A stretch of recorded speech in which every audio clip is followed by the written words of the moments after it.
Hello बच्चों, Tesla adventures में आपका बहुत बहुत स्वागत है। इस वीडियो में हम बात करेंगे पास्कल्स लॉ।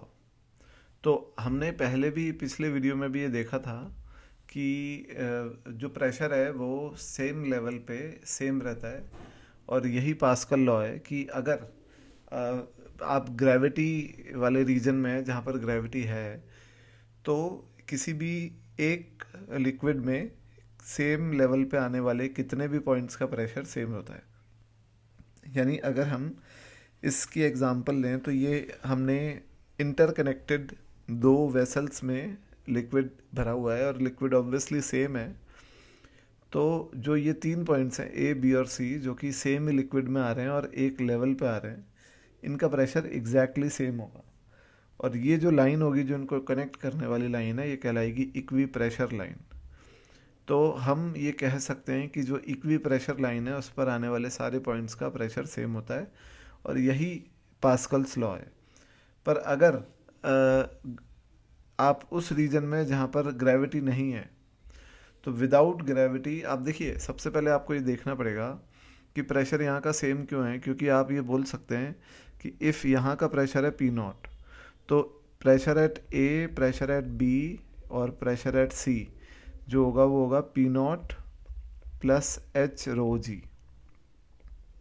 ये है एच, है ना। पर अगर जी ज़ीरो है, मतलब अगर ग्रेविटी फ्री स्पेस जो है वो नहीं है, और अगर जी ज़ीरो है, तो आप बोल सकते हैं कि ए पे, बी पे, सी पे प्रेशर हर जगह सेम ही होगा, और ये जी ज़ीरो हो जाएगा तो हर जगह पी नॉट ही होगा। तो होगा तब ये कि ये लिक्विड इस कंटेनर में रहेगा भी नहीं, फिर ये फ्लोट कर रहा होगा ग्रेविटी फ्री स्पेस में, अगर एयर नहीं है तो। देखिए, एयर है ऑब्वियसली, तभी तो हम इसका प्रेशर पी नॉट बोल रहे हैं। तो हम ये कह सकते हैं कि अगर ये टेबल पे रखा है और एयर का प्रेशर है, तो ऑब्वियसली इसके अंदर हर पॉइंट पे प्रेशर सेम होएगा। तो ये एक इम्पॉर्टेंट बात है। और यहाँ पे हम अगर आगे देखें कि हाइड्रोस्टैटिक पैराडॉक्स क्या होता है, तो देखिए, पैराडॉक्स का अगर हम शुद्ध हिंदी में मतलब कहें तो उसका मतलब होता है विरोधाभास। अब विरोधाभास ये होता है कि हमें दिख कुछ और रहा है और असल में कुछ और है। तो देखिए, हमको कई बार ऐसा लग सकता है कि क्योंकि ये तीन अलग अलग टाइप के कंटेनर हैं, इन तीनों में लिक्विड की हाइट सेम है, पर तीनों में अमाउंट ऑफ लिक्विड अलग है। और लिक्विड एक्चुअली सेम ही है, मतलब मान लीजिए कि आप पानी भरा हुआ है तीनों में, तो तीनों में पानी का मास तो अलग ही है, क्योंकि सबसे ज़्यादा मास तो इसमें होगा, फिर इसमें होगा, फिर इसमें होगा। तो अगर बच्चे को कई बार ऐसा लगता है कि क्योंकि इस लिक्विड का मास सबसे ज़्यादा है तो इसका mg सबसे ज़्यादा होगा, तो ए पर प्रेशर सबसे ज़्यादा होगा।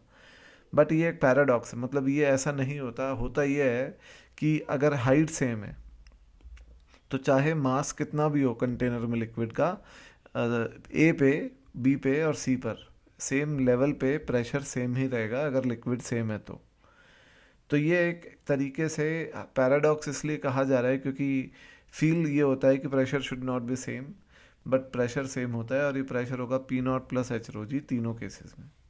अब ये भी इम्पॉर्टेंट है कि अगर लिक्विड के कॉलम की जो लेंथ है वो अलग है और हाइट अलग है, तो अगर वो थोड़ा टेढ़ा मेढ़ा कॉलम है तो भी हमें जी की डायरेक्शन में मेजर्ड हाइट को लेना है डायरेक्ट, ठीक है ना। तो ये अब इसी पे बेस्ड एक चीज़ होती है जिसे हम हाइड्रोलिक जैक बोलते हैं, या जब ये डिस्कवर हुआ था तो हम इसे ब्राह्माज प्रेस बोलते थे। तो आपने देखा होगा कि एक राउंड शेप का हाइड्रोलिक जैक आता है, जो कि ट्रक्स या आजकल कार्स के साथ भी आता है, जिसमें हम कोई छोटा सा पिस्टन दबाना होता है, उससे ये गाड़ी लिफ्ट हो जाती है, या ट्रक हैवी से हैवी ट्रक लिफ्ट हो जाता है। तो ये सारा फ्लूइड के प्रिंसिपल पे बेस्ड है। तो मान लीजिए कि ये एक मैं आपको स्कीमेटिक डायग्राम बताया है मैंने, जिसमें आपको सिर्फ वर्किंग दिखाई जा रही है ब्रह्मास प्रेस की, हाइड्रोलिक जैक की। तो आप मान लीजिए कि ये वो पिस्टन है जहाँ पे हमें फोर्स लगा के उसको उठाना है, कार को। और ये बड़ा वाला पिस्टन है जो कार के नीचे लगा हुआ है और कार को उठाएगा। और ये जो बड़े वाला पिस्टन है, इसका एरिया छोटे वाले पिस्टन के एरिया से बहुत बड़ा है। तो होगा क्या कि क्योंकि ये दोनों सेम लेवल पे हैं, तो हम ये कह सकते हैं कि यहाँ पे प्रेशर ए पे और बी पे प्रेशर सेम होगा। तो ए पर प्रेशर होगा कार का वेट, हम मान रहे हैं कि पिस्टन नेग्लिजिबल मास के हैं, तो कार का वेट अपॉन पिस्टन का एरिया A1, ये ए का प्रेशर होगा। और बी का प्रेशर हम अभी सिंपल कैलकुलेशंस के लिए एटमॉस्फेरिक प्रेशर को भी निगलेक्ट कर रहे हैं। तो जो बी का प्रेशर होगा वो होगा एफ, हमने जो फोर्स लगाई है अपॉन A2। अगेन हमने इस पिस्टन को भी मासलेस माना है और एटमॉस्फेयर को नहीं माना है। तो जो एफ होगा फोर्स वो होगा W A2/A1। अब आप ये देखिए कि A2/A1 1 से बहुत छोटा है, A2/A1 is very very less than 1। तो F जो होगा वो W से बहुत बहुत छोटा होगा, ठीक है ना। तो इसका मतलब है कि हम बहुत कम फोर्स लगाकर इस कार को लिफ्ट कर पाएंगे। और देखिए ये फोर्स कितना कम लगाएंगे आप, ये इस बात पे डिपेंड करता है कि ये A2/A1 का रेशियो कितने बराबर है। लेट सपोज कि अगर A2/A1 का जो ये रेशियो है ये 1/100 है, तो अगर कार 100 kg की कार है तो आप सिर्फ 1 kg फोर्स लगा के उसको उठा सकते हैं। तो ये इस रेशियो पे ही डिपेंड करता है कि आप कितना हैवी वेट कितनी कम फोर्स से उठा पाएंगे, ठीक है। तो इस प्रिंसिपल पे हाइड्रोलिक जैक काम करता है बच्चों। और ये हाइड्रोलिक ब्रेक्स की हम एक बार बात कर रहे हैं। तो ये आजकल तो गाड़ियों में डिस्क ब्रेक आते हैं, पर ये ड्रम ब्रेक है। तो ड्रम ब्रेक जो है वो पुरानी गाड़ी है, जैसे मारुति 800 में आपको दिखेगा। तो डिस्क ब्रेक भी इसी हाइड्रोलिक प्रिंसिपल पे काम करता है, मैं उसकी बात भी करूँगा। पर पहले ड्रम ब्रेक की मैं आपको बात समझाता हूँ। तो ड्रम ब्रेक में ये एक जो टायर का ड्रम होता है, जिसके अंदर जो ये टायर रोटेट होता है तो ड्रम भी रोटेट होता है। तो इस ड्रम के अंदर ये होते हैं ब्रेक शूज़, आपने देखे होंगे। और ये होता है एक पिस्टन। अब जैसे ही हम ब्रेक लीवर दबाते हैं तो हमने एक पिस्टन को प्रेस किया, वो पिस्टन फ्लूइड को प्रेस करता है। और वो फ्लूइड ऑयल होता है, ब्रेक ऑयल जिसे हम कहते हैं। वो जैसे ही प्रेस होता है तो उसके प्रेस होने से वो आगे जाता है और इस पिस्टन में आता है उसका फ्लो, और ये पिस्टन खुल जाता है। तो इसके खुलते ही ये जो ब्रेक शू हैं, ये ड्रम के अंदर, जो ये ड्रम रोटेट हो रहा है गाड़ी के साथ साथ, उसके अंदर से कस जाते हैं इस ड्रम पे।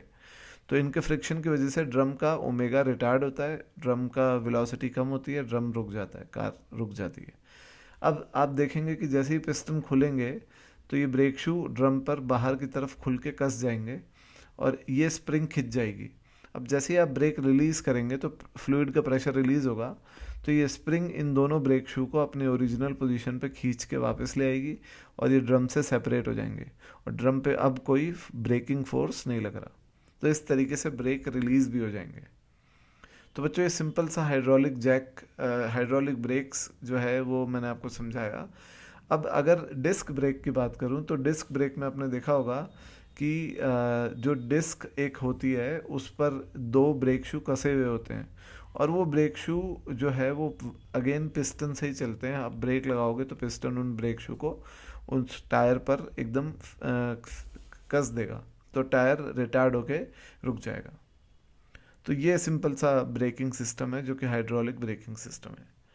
तो बच्चों इस वीडियो में इतना ही, और नेक्स्ट वीडियो में हम कुछ क्वेश्चंस की बात करेंगे और जो बेसिक पास्कल्स लॉ पे बेस्ड हैं, और फिर हम आगे बढ़ेंगे।